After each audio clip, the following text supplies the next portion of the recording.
Hi, I'm Carrie. Welcome back to my channel. Today's video is Spirit Talk 2, and I'm going to briefly talk about or answer some of the questions that were asked on the Spirit Talk 1 video. So if you're not sure what that video is, I'll link it in the description box below so you could check it out first. I only have a handful of questions here. I tried filming this before, but I realized that I was just rambling too much in story mode instead of giving the actual tips and tricks that helped me develop and move along. So that's what I'm going to try to do, is I'm going to try to stick to some bullet points in this video. At the end of the video, I am going to do a visualization with you. It's a method that I developed, or the images are something that I put together. I've used them with clients, I use them with friends, family, anybody. I tell anybody and everybody this visualization that you can use to help you either meet your guide, meet any spirit. It can be used with any spirit entity, whatever you want to use it for. And I will do that at the very end.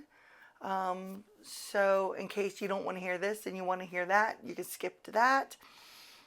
And I thought what would be fun is I'm just going to, since we're going to be talking about intuition and honing that skill, I'm going to just randomly flip through these cards, and then I will pull one out and give you a second to focus on it, and then I'm going to flip it over and you can see if you were right. I'm not going to talk about the card. I'm going to be talking about the bullet points in that. That's just something that you can do while listening to me and focusing on whether or not you can distinguish a color, the suit that the card is, or anything along those lines, to work on your intuition skill while I babble on. So I had a couple questions that regarded how to even go about meeting spirit.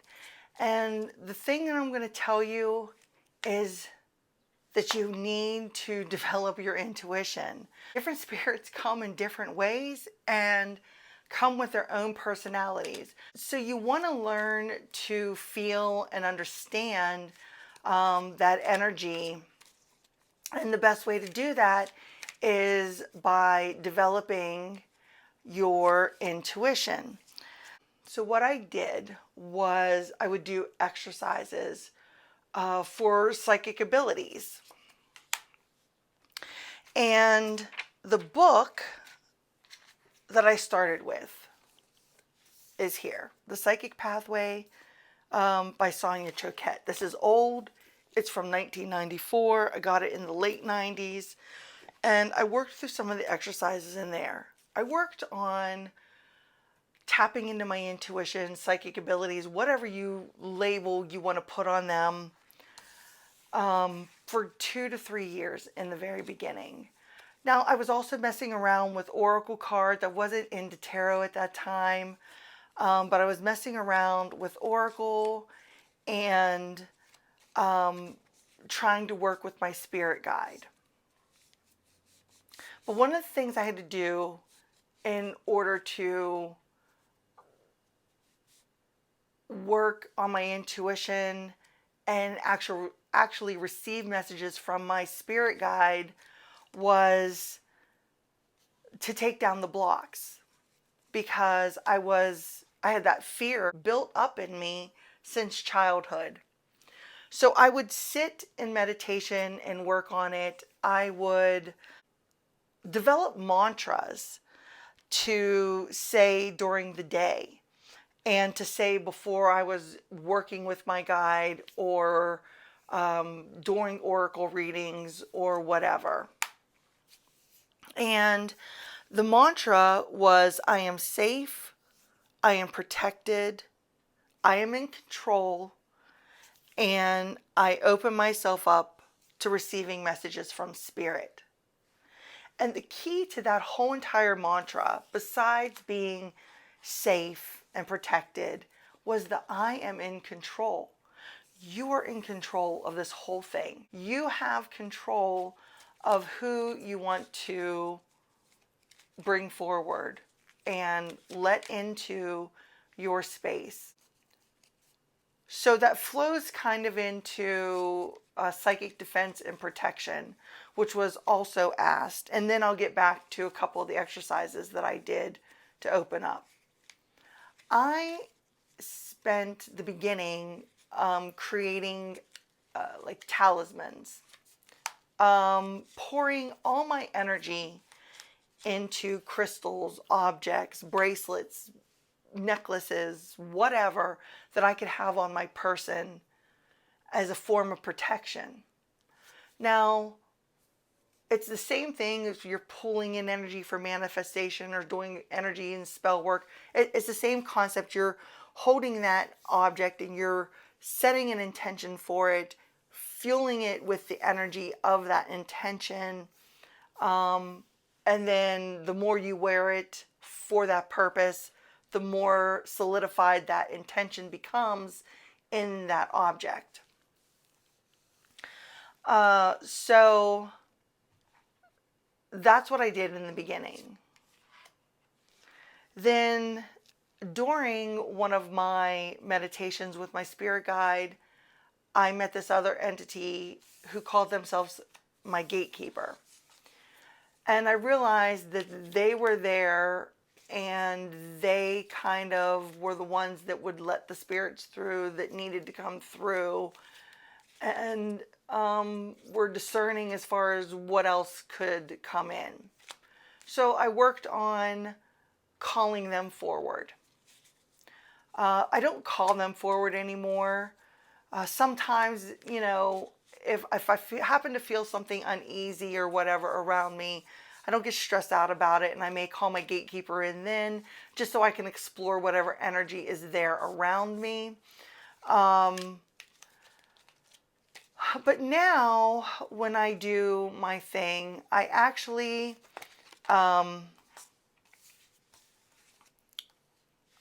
work on opening above and below at the same time.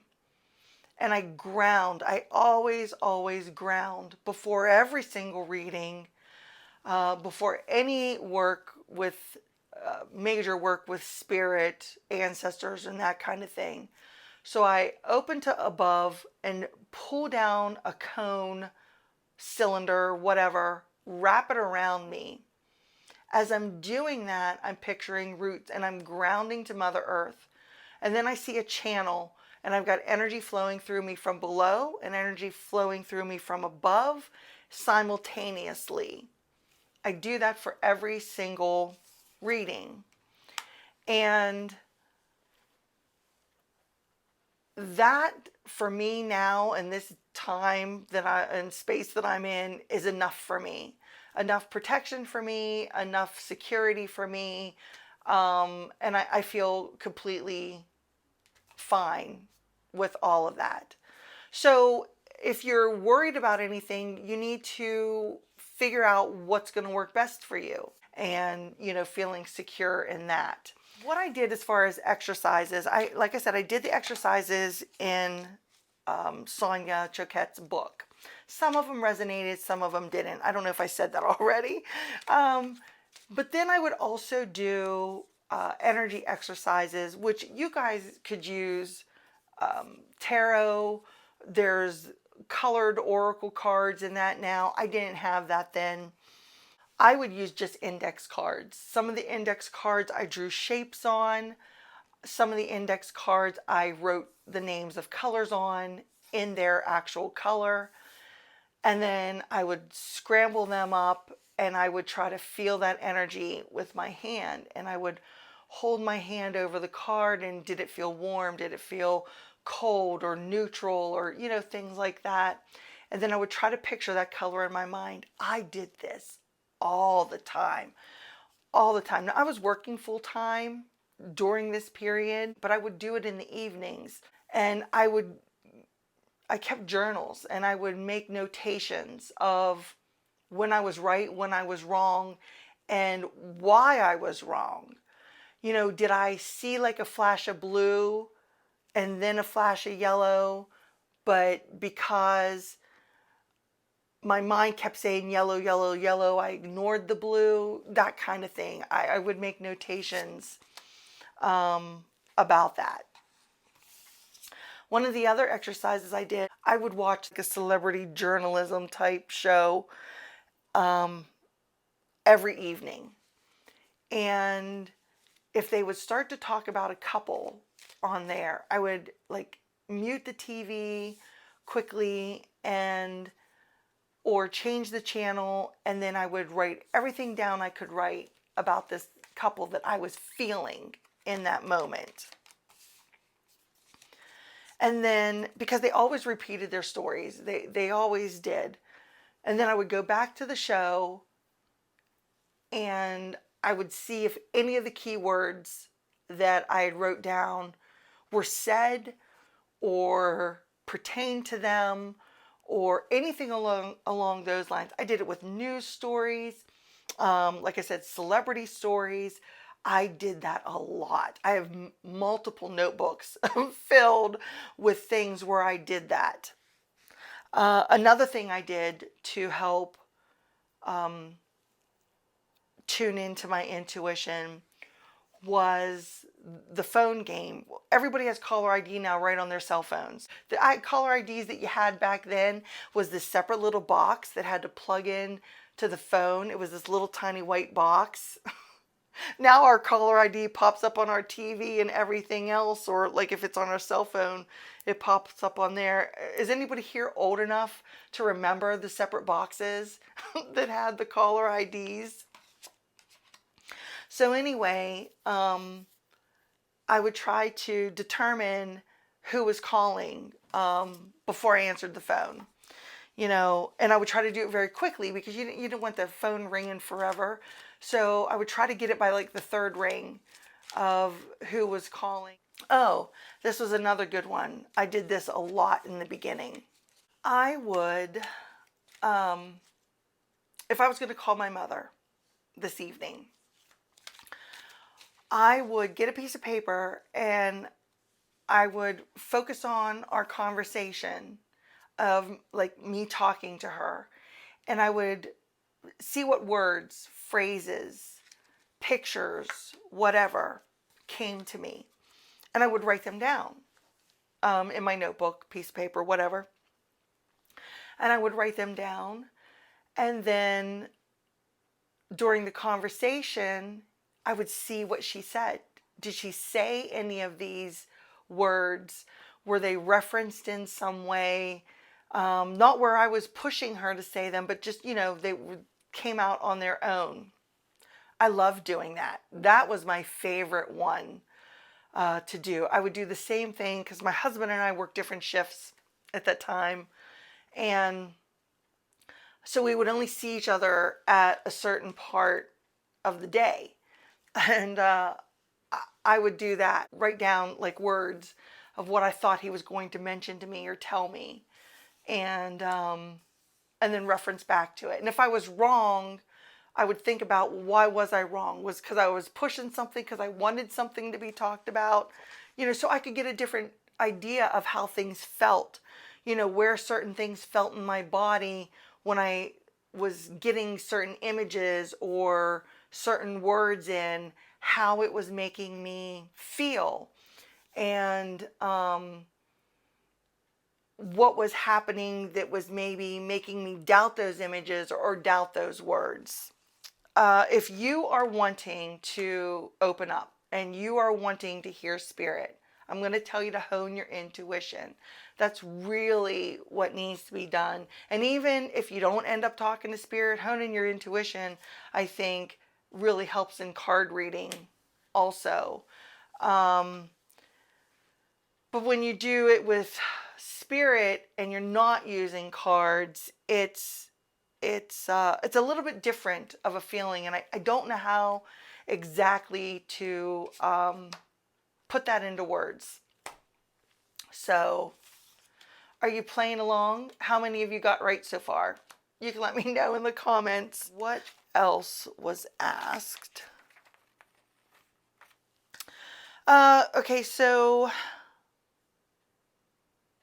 one of the other questions was about automatic writing and people interested in doing automatic writing.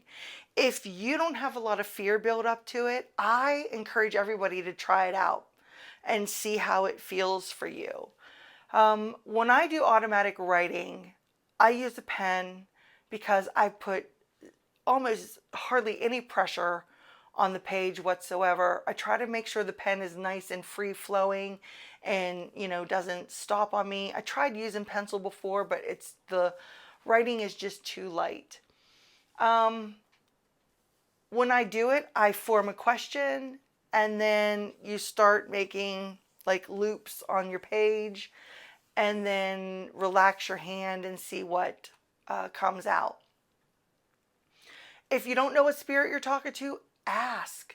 They will answer you. That's what I have to say about as far as, you know, knowing what spirit. Every spirit that I taught had a different form of handwriting.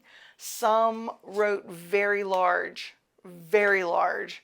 Some, you know, stuck to the line on the page. Some talked in a whole different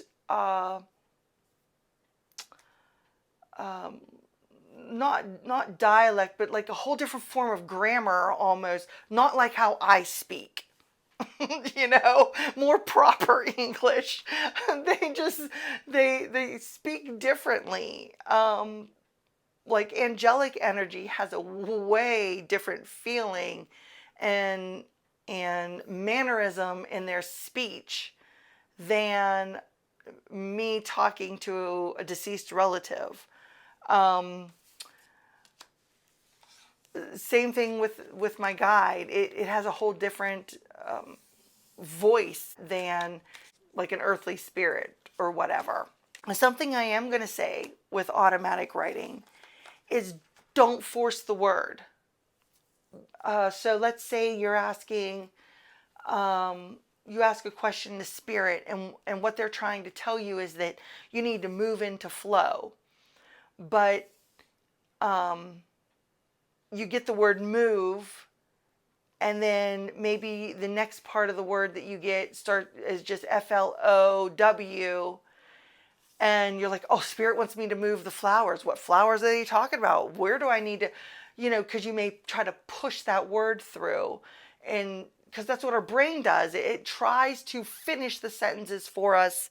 So see if you can let it go. And if it's a partial word, it's a partial word.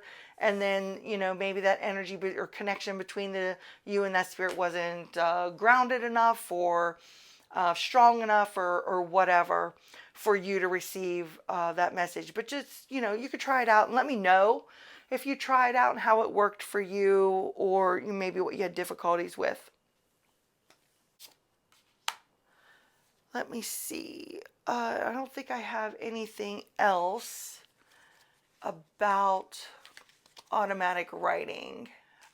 Did I say already that like when I do automatic writing, my hand goes numb from my fingers to my elbow every single time? There hasn't been one instance where it hasn't, but it does. It goes numb from my fingertips just to my elbow. One of the other things I was asked about was dreams and mediumship. So does it work in dreams also? Absolutely. Loved ones come to us in dreams, you know, quite often. But here's what I have found out. There are like 3 different styles of dreams that involve loved ones.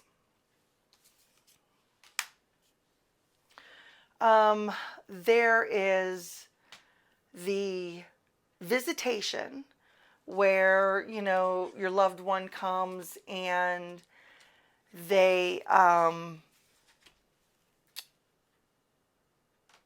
they're just visiting. They're letting you know that they're present. They're letting you know that they're here with you, that they are watching over you, and they're still around. And visitation dreams are usually comforting. Sometimes the family member hangs out, or the deceased person, not necessarily family, the deceased person hangs out in the background somewhere, or you just talk to them very briefly. But it usually has a warm feeling to it. You know, you wake from it knowing that they were with you last night, and it just feels comforting. That's one. So then the other dream are the messages. Um, a loved one coming through with a message of some sort.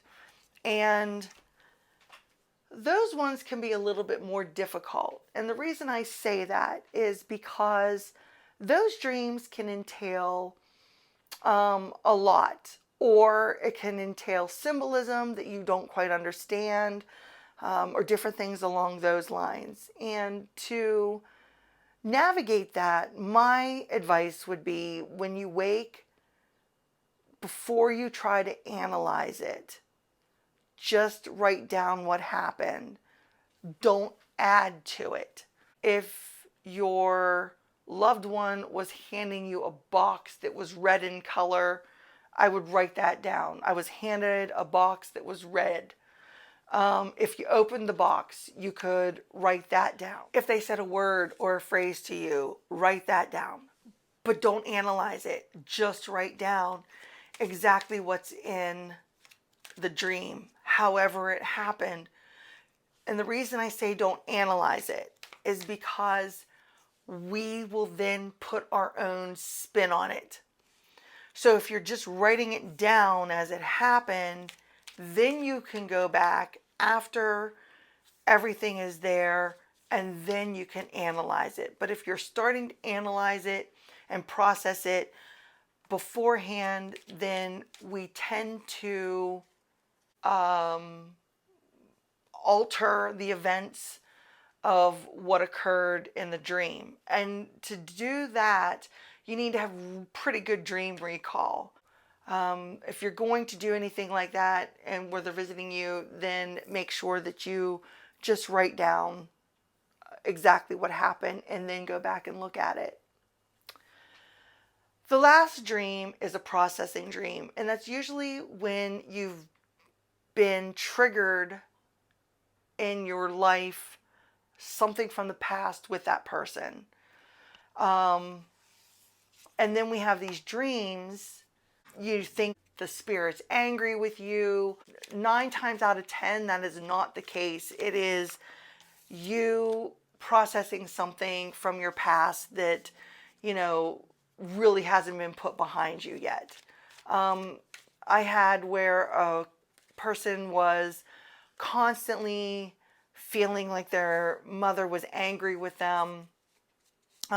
She had passed, and they thought she was mad because they didn't put her in the right outfit because they couldn't find it. So she repeatedly had dreams of her mother screaming at her every night, because obviously the relationship was tumultuous with the mother. But that wasn't the case. The mother didn't care about the outfit. It was the daughter was processing through hurtful feelings and stuff, or maybe not feeling adequate from the mother of how she treated her in real life. Not that the spirit was mad at her after she had died. So that's what I'm saying. There's a lot of dreams that are just processing. I try to be very realistic in my dealing with spirit. I do not think that every noise in my house is a ghost. I do not think that every picture or orb in a picture is a spirit. I do believe in synchronicities. I do watch for those. I do believe that our loved ones are sending us signs all the time. It's just we miss them. Same thing with guides or whatever deity, angel, energy, whatever it is you work with. They're constantly trying, to communicate in some shape or form. But I also try to be very level-headed about the whole entire thing. I don't walk around and, like I said, think that everything is some supernatural experience. I don't. So I feel that I'm very grounded in real life.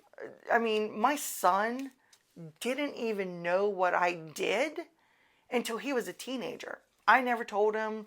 I didn't talk to him about it that much. I mean, he would know that I read cards, but he never questioned it, and I never bothered to explain it. When he would see certain things, when he was little, we would talk about that, and I would leave it at that. When I first told him, I think he was maybe 12-ish, 13 maybe, about, I can talk to spirits or whatever. He didn't believe me. He's like, no, you can't. I was like, okay. So I didn't push it. I just, I didn't push it. I think I covered everything from my notes. And hopefully I was more concise and to the point with this video compared to the other couple videos, because they were off the charts. So what I'm going to do now is I'm going to give you my visualization that, like I told you.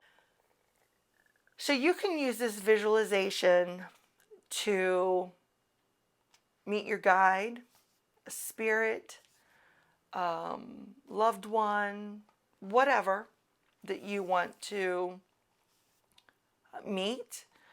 You can use it to help you open up maybe to your guide a little bit more, where you can start learning to understand their energy and that sort. So yeah, I'm going to go ahead and get started. I'm not going to show any cards or anything for this part. So go ahead and get yourself into some sort of relaxed state. Close your eyes, take a few deep breaths. Feel your body sink into the chair or space that you're sitting, and continue breathing deeply until you feel that your body is heavy and fully relaxed. So now I want you to visualize that you are on the water's edge. Your bare feet are sinking into the wet earth below you. And as they do, the water gently crosses over the tops of your feet. Notice the temperature of the water. Look around and notice the scenery that you see. What season is it? Is the air warm or is there a chill? What do you smell? What are the sounds that you hear? Notice every tiny detail of your surroundings. Now you're going to turn and see a path that leads into the forest behind you. Walk to the path and begin your journey. The path is very dimly lit, and the forest is dense, but you don't have any fear here. You feel at ease and you feel comforted. As you walk along this path, notice what the earth feels like below your feet. Notice your surroundings. How tall are the trees? What kind of plants are around you? What are the sounds that you hear? Are there any animals nearby? If there are, acknowledge them. The animal that steps forward in your path is your spirit animal. Take a moment to recognize it and then continue forward. A few more steps ahead of you, you notice the forest breaks open and there is a cottage. The light's on in the window. You know this place. It feels like home. It feels warm and inviting. You walk forward, open the door, and step into the large room. What does this room look like? How does it feel to you?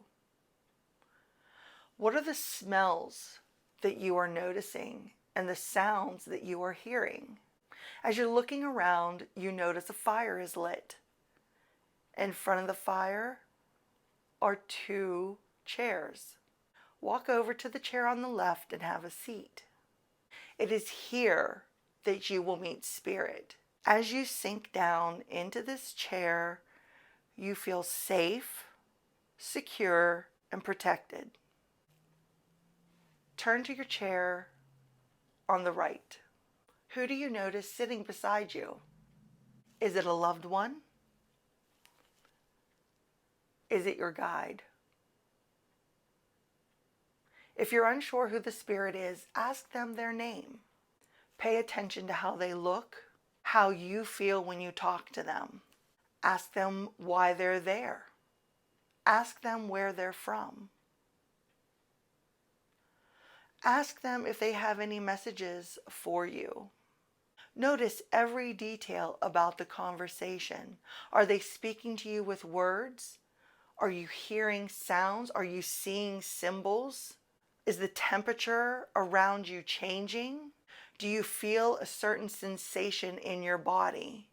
Take note of all of that. Continue your conversation with spirit as long as you like. When you're done, thank spirit for coming. Be grateful for their presence and turn and leave the cottage. You feel uplifted. You feel the messages that were told to you as they resonate through your body. Continue down the path back to the water's edge. And with each step you take, you will become more and more present within your body. By the time you reach the water's edge, you will be fully present again in your current moment. Thank Spirit again for coming, and when you're ready, go about your day. Okay, so that's the visualization that I give everybody. You'll have to let me know if you try it, and let me know if it works for you, if you meet anyone while doing it. So I hope I answered your questions today. Like I said, if you have any more or needed more detail on any of the other things that I mentioned way earlier in the video, you can let me know in the comments below. Did you play along while I pulled cards and try to see if you could figure out what it was, whether it be a number, male, female, color, whatever was coming to you? You can let me know that in the comments too. Thanks so much for hanging out with me today. I really appreciate you being here. Don't forget to give the video a thumbs up if you like it, subscribe if you like it, and yeah, until I see you next time, bye.